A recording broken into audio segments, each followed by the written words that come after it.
Isa na naman pong insidente ng animal cruelty. Nahuli ang isang senior citizen sa Makati City na ilang beses pinukpok ang isang kuting sa ulo.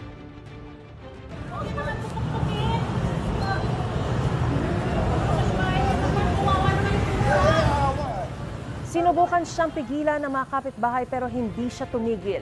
Maya-maya pa tinusok naman niya ang kuting sa katawan. Paliwanag ng matanda, ginagambala siya ng kuting kaya niya ito nagawa. Ang buong detalye niya nihatid namin maya-maya lamang. Mga kapuso, para una ka sa mga balita, mag-subscribe sa GMA Integrated News sa YouTube. Sa mga kapuso abroad, subaybayan niyo po kami sa GMA Pinoy TV at sa www.gmanews.tv.